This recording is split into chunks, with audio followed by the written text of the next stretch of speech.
And China, Japan and South Korea have agreed to revive three-way cooperation to boost trade following 2 days of talks in Seoul.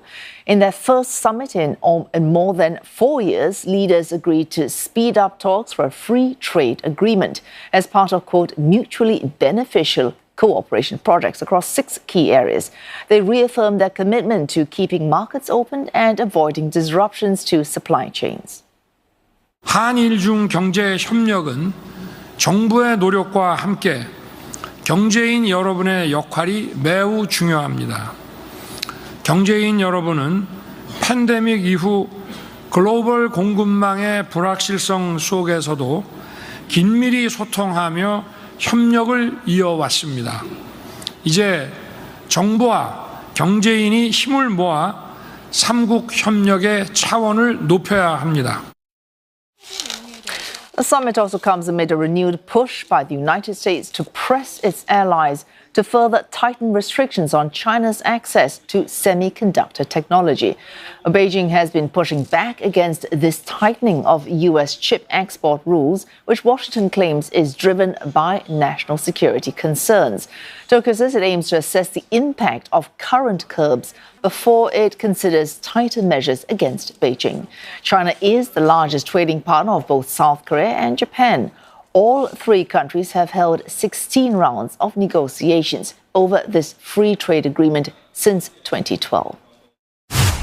少子高齢化や環境問題など、日中韓3カ国が互いの優位性を補いつつ対応していくべき共通の課題もあります。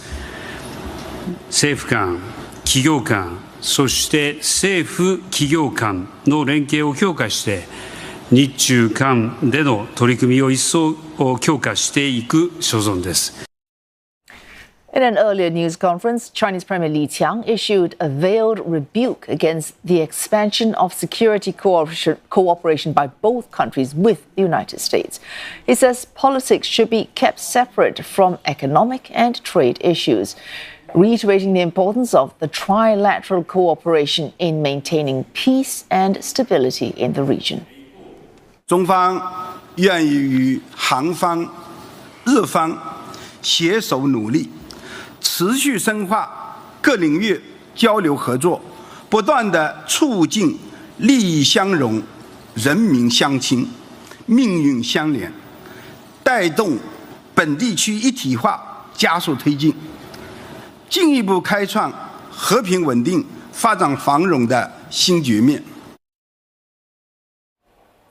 CNA's Olivia Siong tells us how this increased trilateral cooperation could have an impact on China's economy.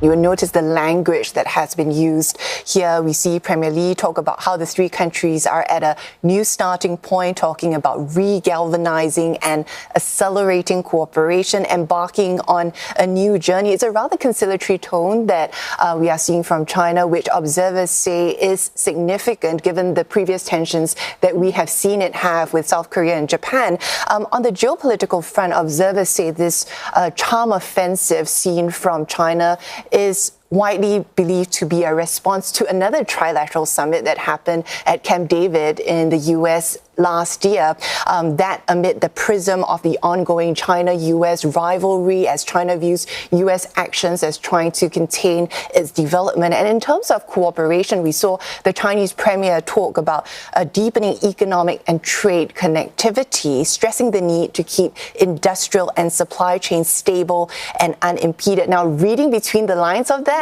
we know that China would have on its mind U.S. calls to get its partners like South Korea and Japan to further tighten restrictions on exports of semiconductor technology to China. And so the Chinese premier perhaps wanting to convince South Korea and Japan to not go that far, as that would have an impact on its economy, which it clearly has an eye on. We know that China has continued to try to woo foreign investment back into China as its economy still faces many challenges, including in its property sector. And we also saw, for example, Premier Li meet the head of Samsung, talking about welcoming the South Korean company's investment into China China also, as China would be wary of the global climate. We saw those additional tariffs that the U.S. has imposed on Chinese electric vehicles, possibly with the European Union set to do the same. And so South Korea and Japan would be important markets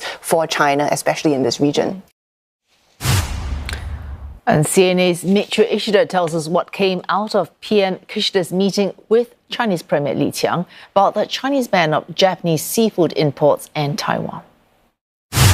China banned Japanese marine products completely due to the release of treated radioactive water from the Fukushima Daiichi nuclear plant, which experienced the meltdown in the 2011 earthquake and tsunami. Now, contaminated water in the plant from cooling fuel rod and from rainwater that has accumulated has been processed to remove radionuclides except for tritium. And tritium is diluted before the release of the water. Now, the International Atomic Energy Agency has assessed its safety with Chinese scientists, and Environment Ministry monitors and releases updates on the radiation level in and around the Fukushima waters. Marine products are screened. And Mr. Kishida explained to Premier Lee the safety measures taken and sought for Beijing to lift import ban. But we are hearing that Mr. Lee did not consent and continued to call the water contaminated. But they agreed on working level communication by experts bilaterally. Now on Taiwan, given the large-scale military drills China conducted recently, Mr. Kishida told Mr. Lee peace and prosperity around the Taiwan Straits is important for Japan and the international community. And Mr. Lee told Mr. Kishida the Taiwan issue was Beijing's core interest and a red line. In a joint statement, the three leaders also reaffirmed their commitment to pursue the denuclearization of the Korean Peninsula. They say maintaining peace and prosperity in the peninsula serves the region's common interest and is a shared responsibility. That statement, however, prompted condemnation from Pyongyang, saying it considers any discussion of denuclearization a grave provocation. That's according to North Korea's state-run KCNA, which has slammed the move for creating what it calls a vacuum, while also hastening war in the peninsula. East Asian leaders are also keeping a close eye on North Korea's plans to put another satellite into space. Pyongyang says it will conduct a rocket launch towards the Yellow Sea sometime between today and next Tuesday. If successful, this would be Pyongyang's second spy satellite in orbit. The North designated three areas where debris might fall, two west of the Korean Peninsula and the others east of the Philippines island of Luzon. South Korea and Japan called the launch an illegal move, while the U.S. says it is closely monitoring the situation. In the past few days, South Korea has detected signs of possible preparations for a new launch in the north, including the entry of a large number of Russian experts, some say to support these efforts. North Korea's actions were another topic of discussion during the trilateral meeting. It was also front and center during South Korean President Yun-suk's bilateral talks with Chinese Premier Lee and Japanese Prime Minister Fumio Kishida. CNA's Yun-suk tells us more.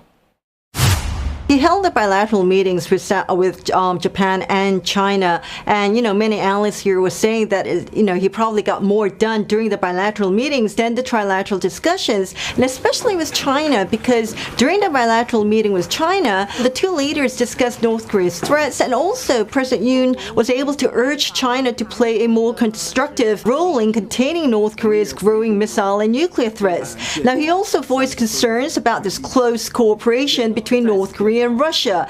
Now, the two sides then, during the bilateral meeting, also agreed on setting up this high-level diplomatic and security dialogue, with the first round of talks scheduled to take place next month. Now, the dialogue is seen as significant here because it will be held by high-level officials from both the foreign and defense ministries, and many analysts here are saying that they will be able to definitely talk in depth about the security issues and also North Korea. And even when, President Yoon held bilateral meeting with the Japanese Prime Minister Ishida, they were able to talk about sensitive issues like the recent dispute over this messaging apps by South Korea's neighbor in Japan, SoftBank. And so analysts are saying that the bilateral meetings allowed all parties to discuss a wide range of issues, and they believe that there should be more of the bilateral meetings between the three leaders.